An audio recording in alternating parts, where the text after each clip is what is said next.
नमस्कार, NST times अंकित मिश्रा बात कर रहे हैं। अभी हम मौजूद है प्रतापगंज टाउन में। समक्ष मेरे साथ पंचायत समिति है। चलिए इनसे जानकारी चाहते हैं कि समस्या परेशानी क्या क्या है। देखने में 4 साल गुजर चुका है, धरातल पे समिति के द्वारा कोई विकास नहीं, कुछ नहीं मिल रहा है। वो सब पे इनसे जानकारी चाहते हैं। तो प्रथम मेरे चैनल पर के लिए नमस्कार सर, आपका नाम क्या होगा? Thank you. Arunoday Kumar. Sir, समस्या परेशानी क्या क्या चल रही है? देखने में 4 साल गुजर गया है, लास्ट चरण बचा हुआ है, तो इस सब पे क्या करना चाहते हैं मेरे चैनल के माध्यम से? अभी तो वर्तमान में जो है मेरे द्वारा 2 काम जो है वो हाई स्कूल के प्रांगण में किया गया था जी। और एक पानी टंकी है, पेयजल, और दूसरा एक सार्वजनिक शौचालय जी। और इसके अलावा 2 योजना और है मेरे पास काम करने के लिए। और बीच बहुत सारा टेक्निकल प्रॉब्लम वगैरह आता रहता है, इस वजह से काम नहीं मिल पाया जी। और समिति के पास कुछ विशेष अधिकार भी नहीं होता है, तो सारे काम अभी करता हूँ। हमको किसी के पास कंप्लेन भी नहीं कर सकते हैं, काम नहीं मिला। काम अगर मिलता भी है, योजना होती है, पैसा मिलने में बहुत विलम्ब होता है। जी जी। तो इसके लिए पूरा एक सिस्टम दोषी है। मैं किसी व्यक्ति विशेष पर आरोप या दोष नहीं बनना चाहता। जी जी। प्रमुख जी के द्वारा कितना तक का काम मिला है सर? प्रमुख जी के द्वारा मेरे प्रति मैंने तो कभी सहयोगात्मक रवैया ही देखा। जी जी। तो मुझे काम मिला है, 3-4 काम मिला है और उम्मीद है अब अंतिम समय है, तो समिति के अधिकार को बहुत कुछ ऐसा काम मिल जाए कि मुखिया के पास एक पूरा अधिकार क्षेत्र होता है अपना। जी। आम सभा है, हम बीडीसी के सदस्य मात्र हैं बस एक कहने के लिए, लेकिन उसमें भी जो योजना होती है वो सब जो कर्मचारी होते हैं, पंचायत सचिव होते हैं, अभिकर्ता होते हैं, उन्हीं के माध्यम से वही जवाबदेह होते हैं उसके लिए। जैसे कि आप मनरेगा का काम करवाए कि नहीं समिति? नहीं, मनरेगा का काम हम नहीं करवाए और इसके लिए है कुछ समस्याएं। जैसे मनरेगा का काम में बहुत सारा टेक्निकल प्रॉब्लम आता है और जो राजनीति में जो कम पैसे वाले लोग हैं, जिनके पास अपना पैसा, आर्थिक स्थिति जिनकी बहुत अच्छी नहीं है, जी जी, वो पैसा फंसाकर लंबे समय तक जो है पूरे सिस्टम अफसरशाही जो है उसमें जो है नहीं फंसना चाहते हैं और इसीलिए मैं मनरेगा के काम से दूर। जैसे सर देखने में आया कि नल जल की बात की जाए, जो गरीब लोग हैं पानी बिना तरसते हैं, पीएचडी वाले नहीं सुनते हैं सर, तो ये सब पे क्या करना चाहते हैं आप?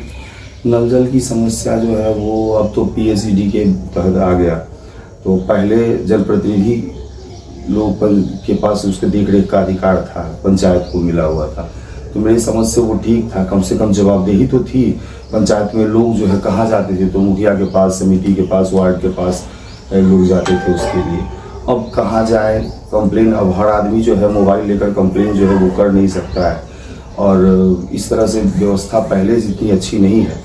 साफ सफाई का ख्याल नहीं रखा जाता है, पानी की टंकी वगैरह का जो रिपेयरिंग वगैरह है उसका जो। जैसे आवास योजना की बात की जाए, आवास योजना में देखने में आ रहा है कि बहुत ज़्यादा करप्शन चल रहा है, फोटो खींचने का पैसा लिया जा रहा है और कुछ का पैसा लिया जा रहा है। तो आपके निवास में कैसा चल रहा है सब जगह वही स्थिति है, करप्शन है और एक पूरा सिस्टम बना हुआ है कि अमुक चीज़ों का वितरण होना है, उसमें इतना जो है सब लोगों का जो है अंदर बांट है और इसमें सब लोग जानता है लेकिन कोई बोलना नहीं चाहता है। इसमें जनता भी दोषी है जी। जनता दोषी इस तरह से है कि वो भी चाहती किसी तरह से हमको पैसा मिल जाए, किसी के बड़गलाने पर, किसी के बात में आके जो है वो भी जो है आगे बढ़ के खुद ही तत्पर रहती है कि हमसे इतना ले लीजिए, काम कर दीजिए।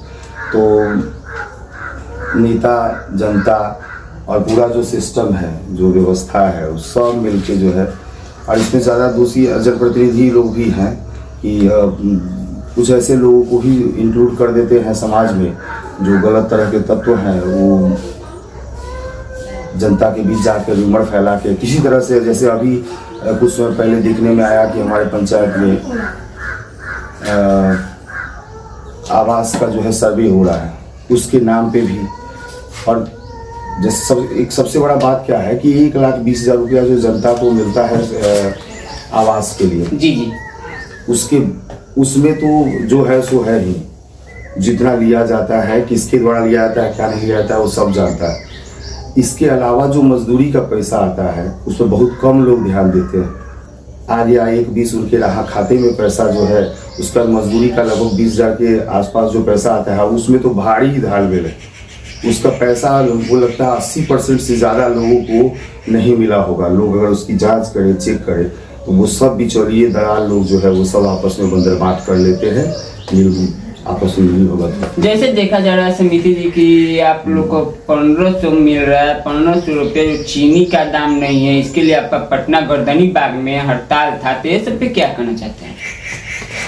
ये सब तो मेरे अधिकार क्षेत्र से बाहर की बात है। मैं मामूली नहीं देखिए, और प्रतिनिधि को 7,500 रुपये हुआ, मुखिया से लेकर के सरपंच से लेकर के उप मुखिया तक एक समिति को ही देखा जा रहा है कि उतना।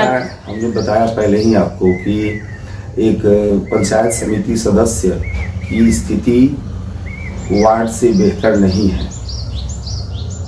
ठीक है, हम कहने को बीडीसी के सदस्य हैं और प्रखंड स्तरीय राजनीति करते हैं, लेकिन हमारे पास कोई अधिकार नहीं है। हम आम सभा में शामिल नहीं हो सकते हैं। आम जनता है नहीं जो हम बिना बुलाए हुए चले भी जाए, या अनाउंसमेंट मतलब सूचना कहीं से मिले हम चले जाए, तो हमको वहाँ का निमंत्रण मिलता है आम सभा का, न हम जाने के लिए अधिकृत हैं। हम जनप्रतिनिधि के रूप में बीडीसी में हम बोलकर चले आते हैं, हमारी बातों की सुनवाई नहीं होती है। बोलना भी अब लगता है कि बेकार है, तो वहाँ पर भी अब खाना पूर्ति हो जाती है। जनप्रतिनिधि की बातों को सुना नहीं जाता है, कर्मचारी सब अपने इच्छानुसार कार्य। यहाँ पे सोखता बनाई कि नहीं समिति जी? नहीं, इस पंचायत में सरकार से क्या मांगे कर रहे हैं मेरी चैनल के माध्यम से आप? ये जो व्यवस्था है पूरा पंचायती राज, उसको पूरी तरह से रिफाइन करने की जरूरत है।